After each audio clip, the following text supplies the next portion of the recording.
Le cuirassé est le fer de lance de toute flotte de guerre.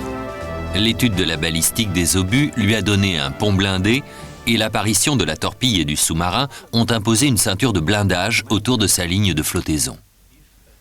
Et si l'avion représente une menace réelle, comme le claironnent ses partisans enthousiastes, le cuirassé polyvalent saura vraisemblablement s'adapter pour y parer.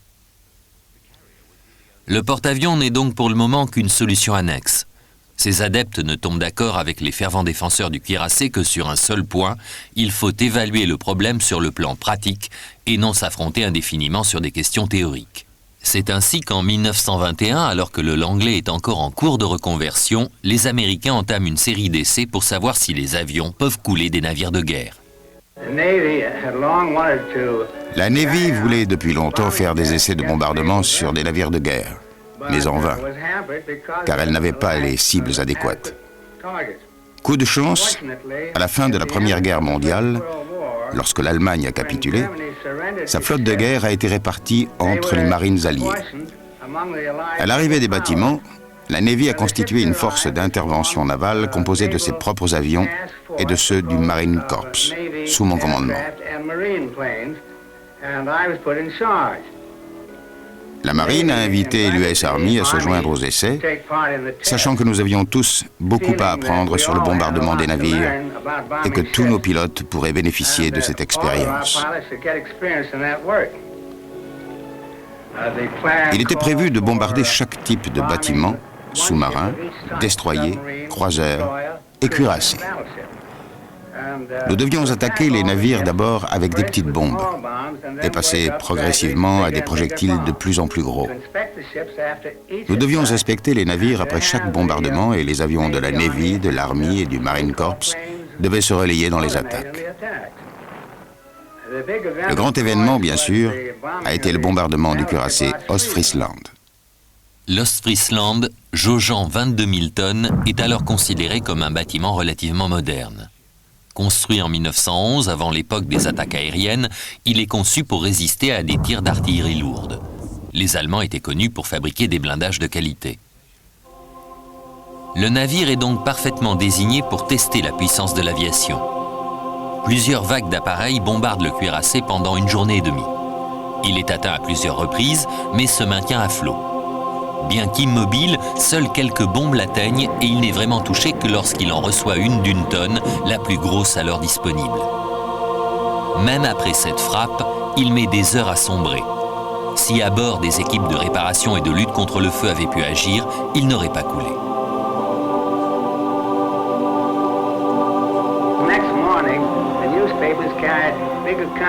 Le lendemain matin, l'événement faisait la une des journaux et donnait l'impression que l'aviation avait supplanté la marine de guerre. Les partisans de l'aviation clament victoire. Mais si le cuirassé doit s'adapter, les avions doivent encore faire d'énormes progrès. Les essais se poursuivent tout au long de l'entre-deux-guerres. Et les vieux cuirassés de l'US Navy subissent le même sort que leurs homologues allemands.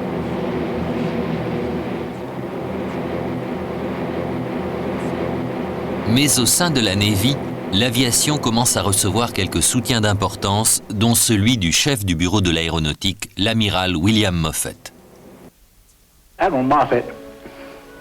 L'amiral Moffett est généralement considéré comme le père de l'aéronaval. Et à juste titre, car c'est lui plus que tout autre qui nous a permis d'avoir une seule et unique marine. Non seulement en y intégrant l'aviation, mais en faisant même sa force de frappe principale. Voilà la réussite de l'amiral Moffett. Il avait beaucoup de charme, de force et de dynamisme, et avait un grand pouvoir de persuasion.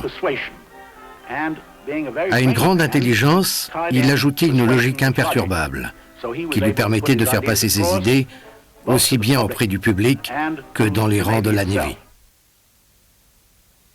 L'amiral Moffett disparaît dans un accident à bord d'un dirigeable de l'US Navy. Il laisse derrière lui une vision claire de l'usage de l'aviation. Il a mis en place une structure efficace pour l'aéronaval, dirigée par des officiers motivés et compétents. qui lui assureront un développement harmonieux à longue échéance.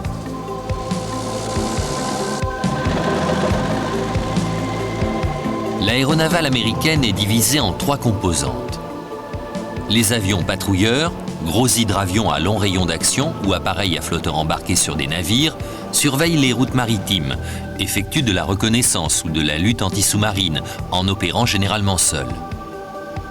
Bien qu'efficaces dans leur mission, ils ne peuvent se défendre dans un espace aérien hostile car trop lent et difficile à protéger. Plus lent encore, les immenses dirigeables rigides de l'US Navy, considérés comme les meilleures plateformes d'observation aérienne et capables de soulever de très lourdes charges. Théoriquement, ils étaient parfaits pour la lutte anti-sous-marine ou l'escorte des convois, et grâce aux mâts d'amarrage plantés sur les navires, ils pouvaient se déplacer avec eux et veiller à leur protection. Mais l'histoire allait les faire disparaître avant le début de la Seconde Guerre mondiale. La Navy possédait également des dirigeables souples, plus petits et très efficaces. Mais les aérostats sont surtout là pour le prestige et absorbent une grande partie du faible budget alloué à l'aéronavale. Jusqu'en 1927, le Langley est le seul représentant de la 3e composante, les porte-avions. Le petit bâtiment emmène à son bord les futurs chefs de la Navy. Et leur habileté à transformer ce pont grand comme un mouchoir de poche en une base aérienne pratique est une expérience qui contribuera à l'élaboration des règles essentielles de fonctionnement des porte-avions à venir. Les hommes servant sur le Langley garderont longtemps un certain prestige au sein de l'US Navy. Mais malgré la petite taille du pont et l'entraînement limité des pilotes, la difficulté des opérations sur le porte-avions est plus apparente que réelle. Les avions sont lents, stables et maniables. Les appontages requièrent plus d'adresse et de sang-froid que de chance. Pour la qualification, il suffisait de réussir 3 appontages et 3 décollages. Dès lors, on était pilote embarqué. Bien sûr, on n'était pas peu fiers. Ceux d'entre nous qui étaient qualifiés regardaient de haut les autres aviateurs parce qu'ils venaient du Langley. Pour nous, c'était quelque chose. Ensuite, quand on a eu les autres porte-avions, c'est nous qui avons formé et qualifié de nouveaux pilotes embarqués.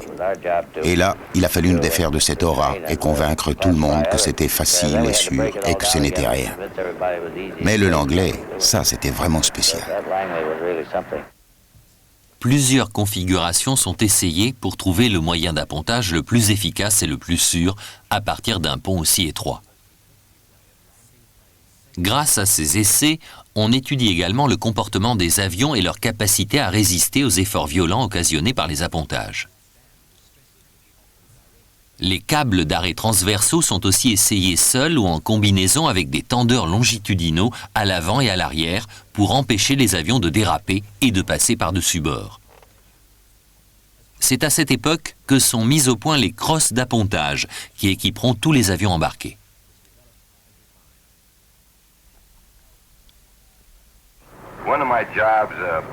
Une de mes fonctions a été de mettre au point le crochet, la crosse d'appontage qui accroche le câble et qui est fixée à l'avion. Nous avions une vague idée des tensions appliquées à l'avion et nous devions les évaluer correctement ainsi que la répartition des forces du système afin de concevoir la crosse et ses points d'ancrage sur le fuselage. J'ai donc emprunté un accéléromètre au National Advisory Committee for Aeronautics. C'était le seul qui existait. Ils en étaient très fiers. Et j'avais promis d'en prendre très grand soin. Le film qui enregistrait l'essai sur l'accéléromètre ne durait que 30 secondes. Il fallait donc le mettre en marche juste au moment où l'avion arrivait au-dessus du pont et où le pilote se concentrait pour atterrir avec précision. J'ai donc décollé avec un CE7. J'ai fait un tour et j'ai fait mon approche. Juste au moment où j'arrivais au-dessus du pont, j'ai baissé la tête dans le cockpit pour déclencher l'enregistrement. Mais j'ai dû pousser le manche involontairement parce que quand j'ai relevé la tête, j'ai vu le pont approcher à 160 km/h. J'arrivais trop bas et trop vite. J'ai tiré sur le manche, mais il était trop tard. La crosse a pris le câble transversal, mais les crochets de train n'ont pas engagé les câbles longitudinaux. J'ai donc eu la triste distinction d'être le premier à passer par-dessus bord sur un porte-avions. C'est vraiment l'incident le plus embarrassant de ma carrière. J'avais conçu la crosse qui s'était cassée, je pilotais moi-même l'avion qui avait cassé la crosse, j'avais cassé l'appareil et en plus, j'avais perdu l'accéléromètre du NACA. L'amiral Pennoyer a peut-être été le premier à passer par-dessus bord. Mais d'autres pilotes de l'aéronavale ont découvert de nombreuses autres façons d'apponter dangereusement tout en offrant aux opérateurs cinéma de la Navy quelques mémorables séquences d'accidents.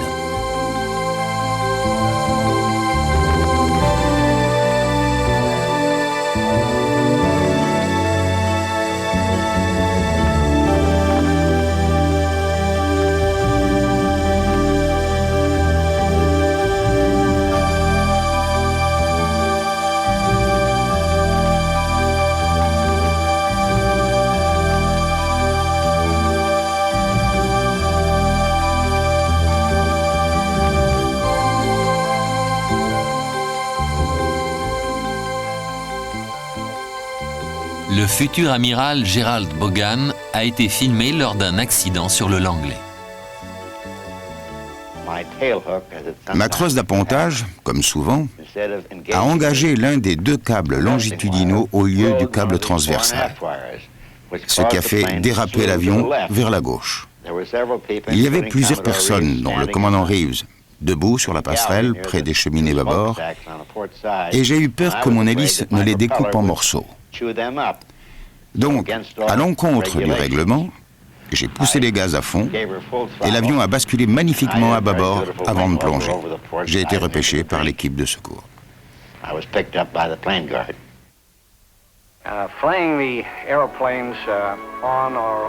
Faire décoller ou poser les avions sur le pont d'un navire était une drôle d'aventure à cette époque. En partie à cause de la faible puissance des moteurs Hispano-Suiza et des hélices en bois qui équipaient l'avion, mais aussi du fait de la configuration même de l'appareil. Nous devions mettre 2 ou 3 coussins sur le siège du cockpit pour pouvoir distinguer ce qui se passait au-dessus de l'imposant radiateur indispensable au système de refroidissement liquide. Le moteur était aussi très sensible au changement de température. Et quand on actionnait la manette des gaz, il fallait en même temps faire varier à la main les louves devant le radiateur. On avait l'impression de jouer de l'orgue quand on venait se poser perché sur ses coussins. Une main sur le manche, l'autre jouant un petit air. D'abord sur les gaz, puis sur les louves du radiateur, puis sur la descente de la crosse d'appontage, puis retour vers la manette des gaz. Tout ça pendant l'approche, les roues à quelques mètres de la surface de l'eau.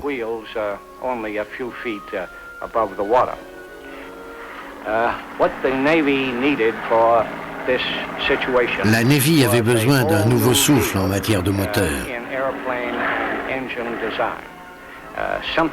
Quelque chose qui puisse utiliser au mieux les opportunités offertes par le porte-avions,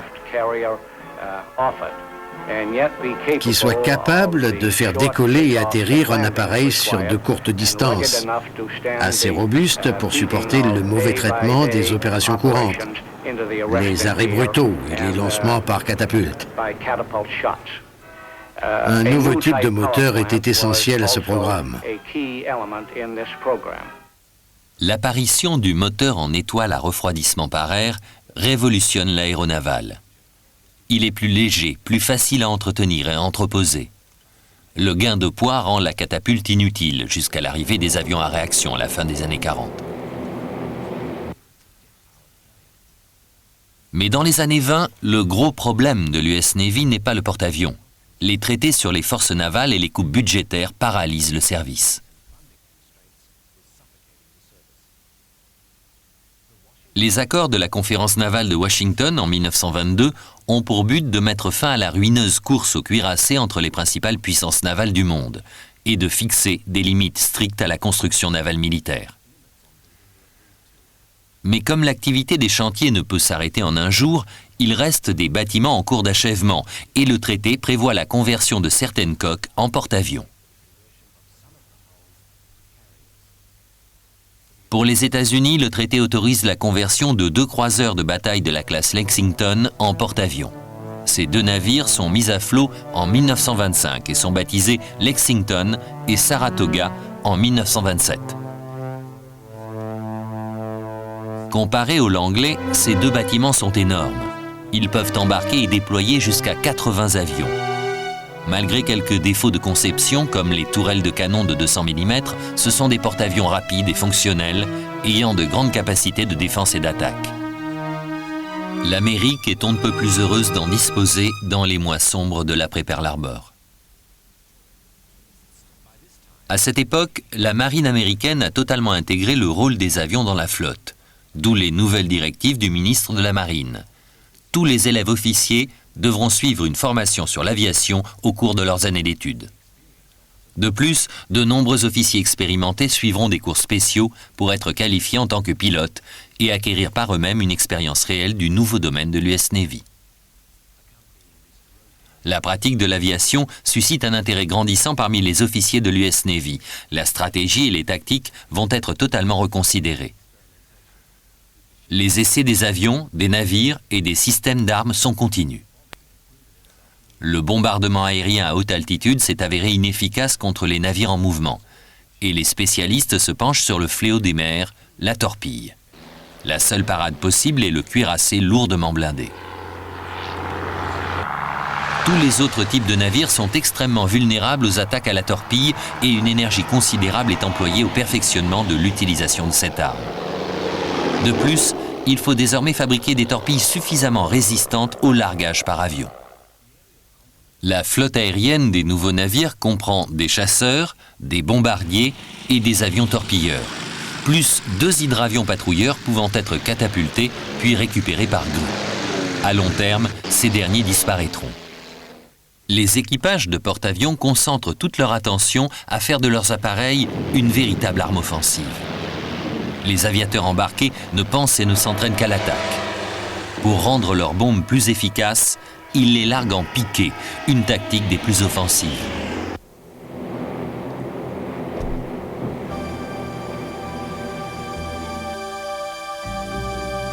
Après tant d'efforts et d'essais, les équipages et leurs aviateurs aboutissent à un système efficace.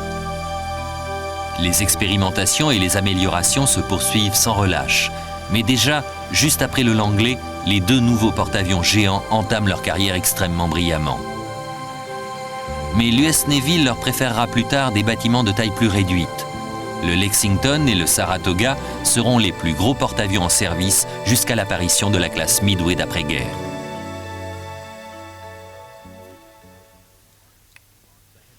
Les 2 bâtiments sont construits à partir de coques de croiseurs à peine modifiées, avec un gigantesque hangar de 137 mètres de long sur 21 mètres de large monté par-dessus.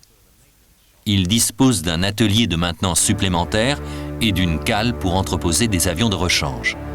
Ces navires ont donc une puissance de feu colossale par l'intermédiaire de leurs nombreux avions. Pour éviter à la flotte de devoir se plier aux manœuvres du porte-avions lorsqu'il se mettait face au vent pour faire décoller ses avions, le navire et ses escorteurs de défense et d'appui sont organisés en une escadre séparée. Celle-ci va rapidement se transformer en dispositif d'attaque pour donner naissance à la force d'intervention aéronavale.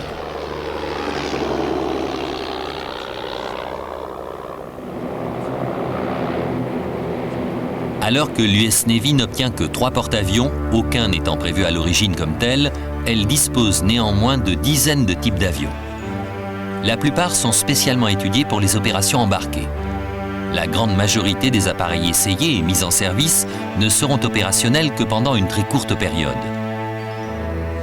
Les commandes en petite série et les pertes importantes dues aux accidents et aux problèmes mécaniques en pleine mer entraînent une rotation rapide des types d'appareils. Quelques constructeurs se spécialisent alors dans la fabrication d'avions pour la Navy et leurs concepteurs deviennent de véritables experts dans le domaine très spécial des avions embarqués. La production de petites séries entrave le développement rapide de ces entreprises et malgré des faillites courantes, elles sont néanmoins satisfaites d'être dans la course et de perfectionner leurs idées.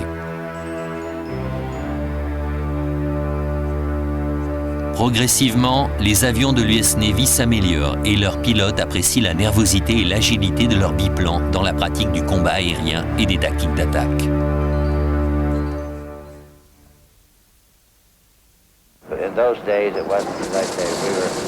À cette époque, nous étions un peu les petits chéris de la Navy, des primadonnes.